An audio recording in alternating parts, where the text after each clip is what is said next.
성경은 드라마다 17번째 시간 막간 신구약 중간기 끝을 기다리는 하나님 나라 이야기 점증하는 소망입니다. 이 하나님 나라를 향한 이스라엘의 소망이라고 했는데요. 그 소망을 알아보기 위해 이스라엘 역사관을 살펴보고자 합니다. 이스라엘의 역사관에 따르면 역사는 현 시대와 다가올 시대로 나뉘어집니다. 여기서 현 시대는 타락한 창조 세계를 가리킵니다. 하나님의 다스림에 대한 이 아담의 반역으로 시작된 현 시대라는 것이죠. 현 시대는 창조 세계 전체가 죄로 더럽혀져 있고요. 따라서 현 시대 내내 세상의 악이 계속 창궐하는 것은 불가피한 일입니다. 또한 현 시대는 이스라엘마저 타락한 상태에 처해 있습니다. 악에 대한 해결책을 제공하기 위해 부름받은 하나님의 백성 이스라엘입니다. 그 이스라엘 백성마저도 죄로 더럽혀져 있다는 것이죠. 그러나 다가올 시대에는 그 상황이 달라집니다. 하나님이 개입하시는데요. 실로 다가올 시대에는 하나님이 창조 세계를 깨끗하게 하고 새롭게 하시기 위해 개입하실 것입니다. 이렇게 새롭게 되는 일은요, 이 하나님의 백성 이스라엘로부터 시작될 것이고요. 그리고 모든 창조 세계로 확장될 것입니다. 이러한 역사관 속에서 하나님의 계획을 살필 수 있는데요. 그 하나님의 계획을 이스라엘과 온 세상으로 나뉘어 생각해 볼 수 있습니다. 먼저 하나님은 이스라엘을 새롭게 하십니다. 이스라엘의 죄를 처리하시는데요. 이스라엘의 죄에 대한 심판, 곧 이스라엘로 하여금 포로 생활을 겪게 하심으로써 이스라엘의 죄를 처리하시는 것이죠. 이러한 심판 이후에 하나님께서 이스라엘을 새롭게 하시는데요. 심판, 곧 포로 생활을 마친 후에 죄 문제가 해결된 이스라엘은 깨끗하게 되고요. 새로워진 백성이 될 것입니다. 그리고 그 다음으로 하나님은 이 세상을 새롭게 하시는데요. 모든 민족들을 새롭게 하십니다. 그러니까 하나님의 과업을 위해 새롭게 준비된 이스라엘 민족입니다. 하나님은 이 이스라엘 민족을 통하여 주변 이방 나라들까지 구속하시고 회복시키신다는 것이죠. 그리고 또 하나님은 모든 민족뿐만 아니라 온 세상을 새롭게 하십니다. 즉 하나님의 구속은요, 인간 외의 창조 세계를 포함한 이 세상 전체를 회복하실 때까지 더 확대된다는 것입니다. 이 역사에는 종착점이 있습니다. 모든 창조 세계의 회복. 이 모든 것은 역사의 마지막 때에 일어날 것입니다. 이 모든 일이 가능하도록 하나님의 성령이 하나님의 백성들에게 부어질 것이고요. 현재 악한 시대는 끝날 것입니다. 하나님이 모든 것을 바로잡으실 것이고요. 하나님은 창조 세계 전체와 인류 전체가 다시 하나님의 은혜로운 다스림 아래에서 살도록 능력으로 역사하셔서 회복시키실 것입니다. 하나님은 죄, 사탄, 고통, 죽음에서 하나님의 창조 세계를 구원하실 것입니다. 즉, 이방 민족들과 창조 세계 전체가 이스라엘 민족을 통하여 이스라엘의 하나님을 자신들의 왕으로 인정하고요. 하나님의 통치 아래에서 즐겁게 살게 될 것입니다. 그런데요, 이 이스라엘의 역사관에 이 왜곡이 일어나기 시작합니다. 이스라엘이 겪은 긴 포로 생활, 오랜 굴욕의 시간들 때문인데요. 이 힘든 긴 시간이 이스라엘로 하여금 이교도 압제자들을 향한 미움과 증오를 키웠습니다. 그 결과 이스라엘의 역사관이 치우치기 시작했죠. 원래 성경적인 이스라엘의 역사관은요, 모든 민족, 모든 백성이 하나님의 도를 배우기 위해 시온으로 모여드는 그런 모습입니다. 모든 이방 민족들이 이스라엘을 통해 회복되고 새롭게 되는 그런 모습이라는 것이죠. 여기에는 고난받는 메시아를 통한 모든 민족의 회복에 대한 기대가 있습니다. 하지만 왜곡된 이스라엘의 역사관은요, 이스라엘을 압제한 모든 민족이 질그릇처럼 부서지는 그런 그림 모습입니다. 이 원수 갚으시는 하나님은요, 이스라엘로 하여금 하나님을 섬기지 못하도록 했던 그런 압제자들을 멸절하실 것입니다. 이렇게 하나님은 자기 백성을 구원하실 것이고요.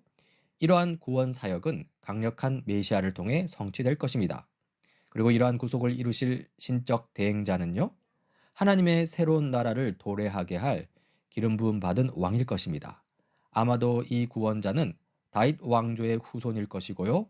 전쟁터에서 로마인들에 맞서 자기 백성을 이끌어냄으로써 이스라엘 민족을 해방시킬 것입니다. 여기서 우리는 고난받는 메시아는 사라지고 승리하는 메시아만 남은 그런 편중된 기대만 남게 되는 이스라엘의 역사관을 보게 되는 것이죠.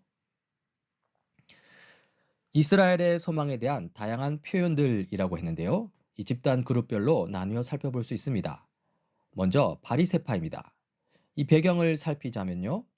이 하스모니아 왕조를 중심으로 제국과 타협하는 유대 지도자들이 문제가 되는데요. 예전 마카베오 혁명 이후 시간이 지남에 따라서요. 하스모니아 왕조는 그 선조들과 달리 헬레니즘 문화에 동화되기 시작합니다. 이스라엘을 억압하고 다스리던 제국들과 타협을 하는 것이죠. 이런 배경 속에서 바리세파가 등장하는데요. 바리세파는 모세로부터 내려왔다고 하는 이 구전 전통과 율법을 가르치는 교사들입니다. 가르치는 교사들이니까 주로 회당에서 두각을 나타냈겠죠. 이 바리새파의 소망은요. 이 마카베오 혁명과 같은 혁명이 다시 일어나서 이교 사상과 관습의 모든 흔적이 이스라엘에서 완전히 소멸되는 것입니다. 그리고 이 소망을 이루기 위한 방법은요. 먼저 분리입니다. 이스라엘이 이교도 사상과 관습들에서 완전히 분리되는 것이고요. 그리고 순종입니다. 하나님의 신실한 백성이 토라 율법에 대해 급진적 순종을 하는 것이죠. 여기서 분리와 순종은 이 동전의 양면과도 같습니다. 할례, 음식법, 안식일 준수 등 이 토라 율법을 따르는 것은요. 이교도와의 혁명적인 분리인 동시에 하나님에 대한 급진적인 순종을 보여주는 것입니다. 이렇게 분리와 순종을 달성함으로써 메시아 도래와 함께 이스라엘이 참된 하나님 나라를 이루게 되는 것인데요. 여기서 우리는 율법주의를 발견하게 됩니다. 이 바리새파는 당시 유대 사회에서 대중으로부터 인기를 얻었습니다. 그 이유는 이스라엘 백성들의 깊은 갈망을 이 바리새파가 잘 드러내 주었기 때문입니다. 유대인 대중들이 가지고 있는 해방에 대한 갈망, 토라에 대한 충성, 하나님이 자기 백성을 다스리시는 새로워진 나라에 대한 소망을 잘 어루만져 준 것이죠. 다음으로 에세네파입니다. 이 배경은 바리새파와 동일합니다. 하스모니아 왕조를 중심으로 이 제국과 타협하는 유대 지도자들이 문제가 되는 것이죠. 이 에세네파의 특징을 살펴보자면요. 먼저 뒤로 물러남입니다. 에세네파 사람들은 바리새인들처럼 유대 사회 내에서 활동하기를 꺼렸고요. 뒤로 물러나는 길을 택했습니다. 그들은 헬레니즘으로 인한 부패가 성전과 제사장직에 이르기까지 이스라엘에 너무나 깊이 뿌리 내리고 있다고 믿었고요. 그렇기 때문에 이 모든 것으로부터 완전히 등을 돌려야 했던 것이죠. 이 대한 공동체를 이루었다고 했는데요. 이들은 뒤로 물러나서 예루살렘 바깥 쿰란에서 대안적인 공동체를 이루었습니다. 거기 바깥에서 성경을 연구하고 기도하고 철저하게 토라 율법을 따랐던 것이죠. 그러면서 역시 메시아를 소망했는데요. 토라를 신실하게 지키면 하나님이 이스라엘의 운명을 회복시키실 것이라고 믿었습니다. 뒤로 물러나서 토라 율법에 순종하면서 메시아가 오실 주님의 때를 기다린 것이죠. 그리고 그 주님의 때가 오면 이방인들 및 이방인들과 타협한 유대인들을 물리칠 제사장이자 왕이신 메시아가 오셔서요. 참된 해방과 하나님 나라를 이루실 것이라고 믿었던 것입니다. 다음으로 사두개파와 제사장들입니다. 이 사두개파와 제사장들은요. 공식적인 율법 교사이자 주류 유대 종교의 공인된 대표자들입니다. 이 바리새파와 함께 유대 사회 최고 회의인 사네드린의 구성원이기도 했죠. 이들의 특징은 로마와 협력했다는 데 있습니다. 로마의 지원을 받아서요. 사회에서 영향력 있는 지위를 누리고 있었던 것이죠. 즉 그들의 권력은 로마인들과 협력함으로써 확립되었습니다. 따라서 그들은 권력을 놓치지 않기 위해 현재 상태를 유지하고자 했습니다. 즉 제사장들과 사두개파 사람들에게는 바리새파나 에세네파의 혁명 정신이 없었고요. 또한 당시 유대 사회 대부분의 유대인들이 갖고 있던 이 변화에 대한 갈망도 없었습니다. 그리고 열심당입니다. 이 열심당에 대해서는 사실 정의하기가 쉽지 않습니다. 이들은 어떤 갖춰진 조직이라기보다는요, 각기 다른 다양한 관심사를 가졌으나 이 열광적이고 폭력적인 혁명에 기꺼이 참여할 준비가 된 이 사람들의 어떤 느슨한 하위 문화 현상이라고 보면 될 것 같습니다. 이 바리새파 중에도 열심당원이 많이 있을 것으로 추정하고요. 그리고 이 열심당이라는 이름의 유래를 살펴보자면요. 이 열심당은 마카베오 혁명의 창시자인 제사장 마타디아의 말에서 영감을 얻은 것으로 보입니다. 이 마타디아는 율법에 대한 열심을 과시했고요. 이 사람들을 모을 때 율법에 대한 열심이 있고 우리 조상들이 맺은 계약을 지키려고 하는 사람은 나를 따르시오라고 외쳤다고 하는데요. 거기서 열심당이라는 이름이 온 것이죠. 이 열심당의 특징을 살펴보자면요. 이들은 토라에 충성했고요. 이교 문화와 타협하는 것에 대해 극렬히 저항했습니다. 자신들의 목적을 이루기 위해 폭력 사용하는 것을 받아들였고요. 필요하다면 대의를 위해 기꺼이 목숨을 바쳤습니다. 이 예수님 시대 때의 열심당을 사카리라고 하는데요. 사카리, 즉 단검을 지닌 사람들이라는 의미를 가졌는데요. 이들은 타협적인 유대 지도자들을 암살하기 위해 품에 칼을 숨기고 다닌 사람들입니다.